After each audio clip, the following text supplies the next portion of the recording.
I think would be short-sighted. And I think we need to anticipate more of these extreme weather-type situations in the future. Your Governor, Andrew Cuomo, making it clear that America will see more superstorms like Sandy. Are they being caused by global warming? Back with my special guest, Michael Moore. I heard Michael Bloomberg saying the same thing, that he, in all his time in New York, had never known a more unstable year for weather. And he believed very firmly it is about global warming. Not enough is being done about this, and it'll get worse. Mm-hmm. What do you think? I think it already has gotten worse. I think we're way down the road here. We're in big trouble. And we're still having a debate in Congress as to whether or not there really is global warming. I'm just saying that, you know, the people, and it's the majority of Americans, believe that we've got a climate problem.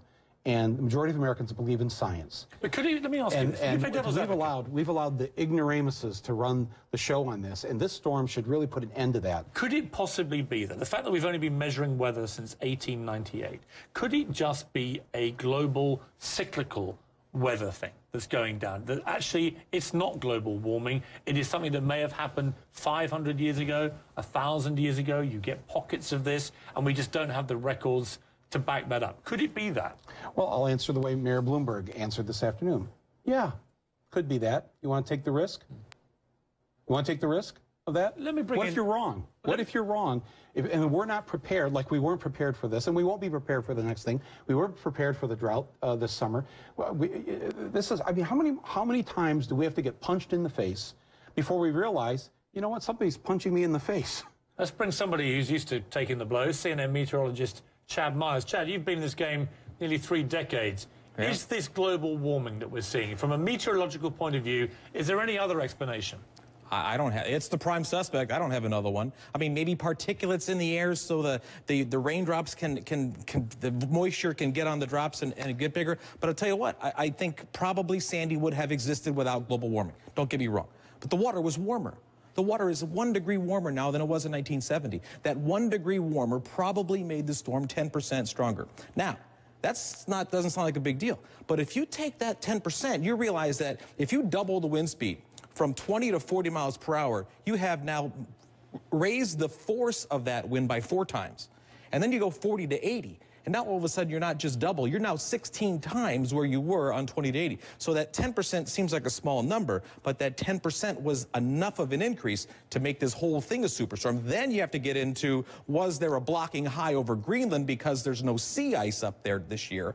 Then it's a whole other thing, because without that blocking high, this storm turns out into the ocean. Let me bring Michael back. Michael's chomping at the bit to get into something you said. Yeah, no, Chad, I want to ask you a question. We've had 50-degree weather here in New York this week during this storm. I have never heard of a hurricane occurring in 50-degree weather. Yeah. I mean, seriously, if people are just thinking this is some freak accident of nature, I just think that's a dangerous road to go down.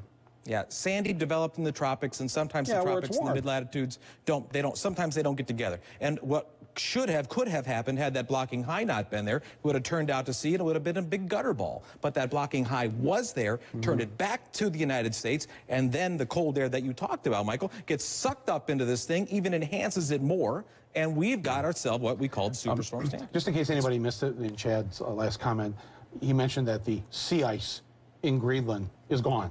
It's gone this summer, melted. I mean, do you believe the science is now incontrovertible? Absolutely. Yeah. Absolutely. And when you hear many Republicans, it must be said, say the science is just a lot of bunk, what do you say to them? These are the same people that say that Adam and Eve wrote on dinosaurs 6,000 years ago. Okay? I consider the source. And what I would say to them is what I just said to you. Let's say that, you know, maybe you're right, but you want to take the chance that maybe you're not right. Because what's the harm in preparing or changing our way of life so that we don't destroy the planet? We are destroying the planet. And as the emerging third world buys cars and builds cars and does things, they're going to want the same thing we've had, and that atmosphere of ours isn't going to take it. Chad Myers, thank you very much for now. We'll be back after the break. We're going to go to Gary Tupman, who's in Hoboken in New Jersey, for a quick update from there. Some terrible scenes there. And I'll be back to talk to Michael also about voter turnout. Big cause of yours. 90 million Americans won't vote next Tuesday. You want them to, and you'll explain why.